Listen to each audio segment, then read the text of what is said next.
graça e paz, tu que caiu aqui no canal de paraquedas aqui, ou alguém te indicou, uma boa tarde pra ti, che. Tá frio na minha cidade aqui de novo, che. Mas deixa eu tocar um som pra ti. Um irmão chega pra mim e diz assim: irmão César, eu tava numa reunião assim assado e eu senti a presença de Deus ali, né? E aí ele me cita aquele versículo assim, né? Aonde 2 ou 3 estiverem reunidos em meu nome, ali estarei eu no meio deles. Eu olhei para aquele irmão ali, fiquei pensando, ele continuou falando. Ele é de uma linha que é muito abundante aqui no Brasil, né? Tem muito dessa linhagem teológica. Contudo, é contra o V, contra o C, né? Porque eu acho que você não deve decorar versículos.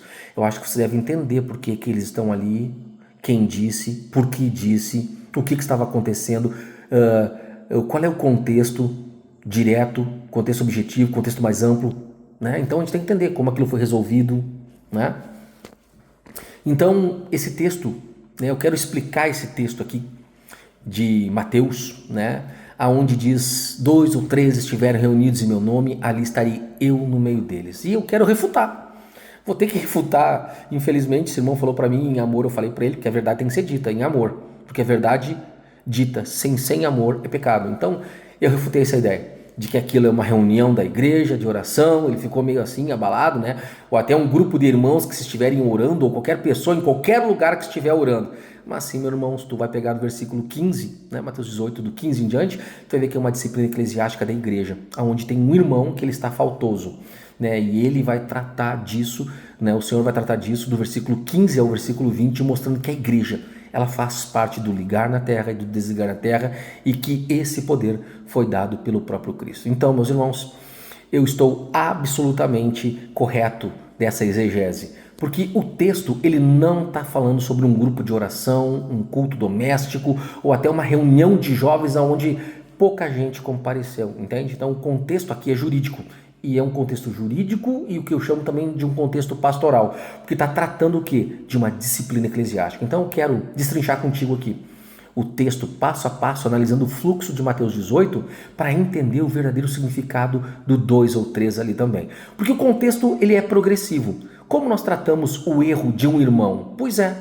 Então Jesus ele não lança a frase do versículo 20 no vácuo, tá, meus irmãos? Ela é a conclusão de um processo judicial e restaurativo dentro da comunidade de fé que começa no versículo 15. Qual é o passo 1? O privado. Por que é o privado? Porque se o teu irmão pecar contra ti, vai arguir entre ti e ele só. Então, privado não inclui mais pessoas. Pecou contra ti, vai tu e ele, tá?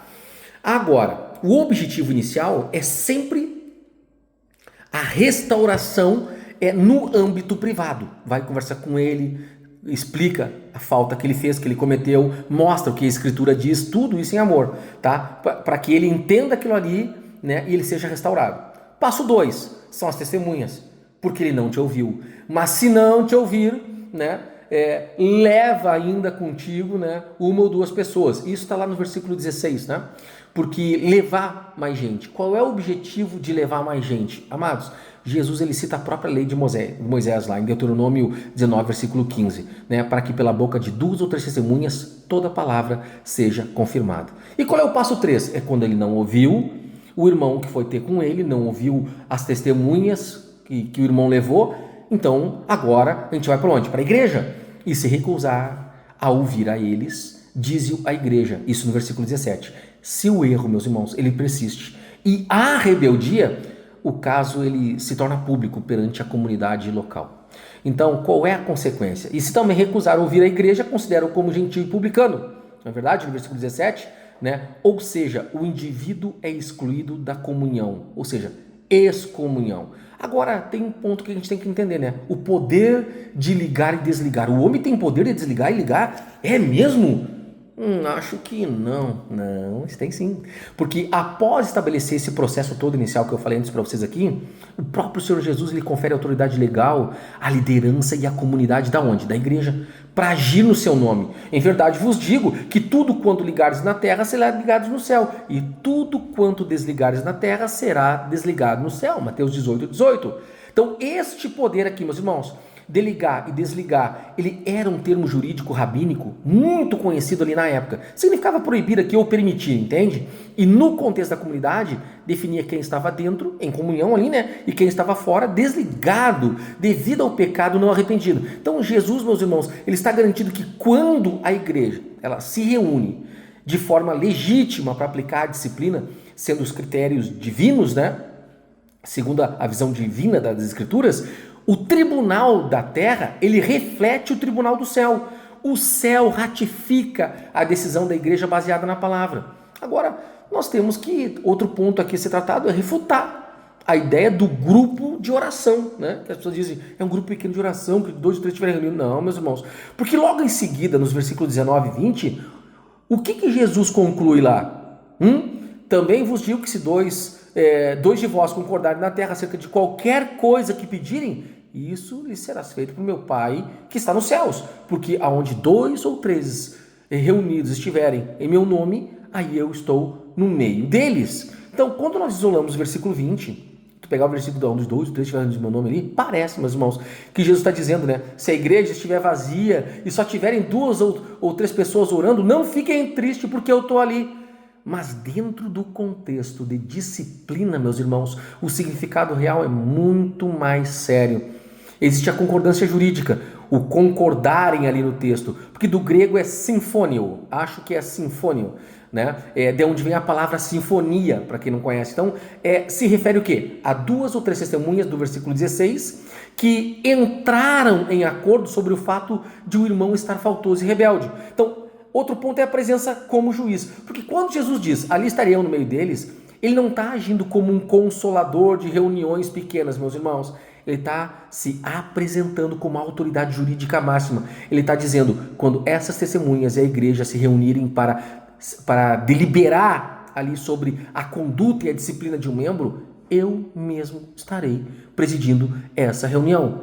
Então, para que não haja contenda ali, lembrem que eles estão indo representar Cristo. Ao representar Cristo não pode ter xingamentos, palavras de baixo calão, nem brigas físicas. Então, a decisão de vocês tem o meu selo de autoridade, tá? Portanto, meu irmão aqui amado, ao qual de repente ele ouça o que eu acabei de falar aqui, e esse irmão vem falar comigo também, para falar sobre essas coisas, onde 2 ou 3 citando texto fora de contexto, usar, meu irmão, esse texto para justificar cultos vazios, ou até validar qualquer oração aqui de 2 pessoas, em qualquer esquina, ele anula, meus irmãos, o peso institucional e a seriedade que Cristo deu à liderança local. A promessa aqui de sua presença ali, ela é para dar o quê? O respaldo doloroso, mas necessário, meus irmãos, do processo de manter a pureza e a ordem dentro da sua igreja. Essa é a realidade.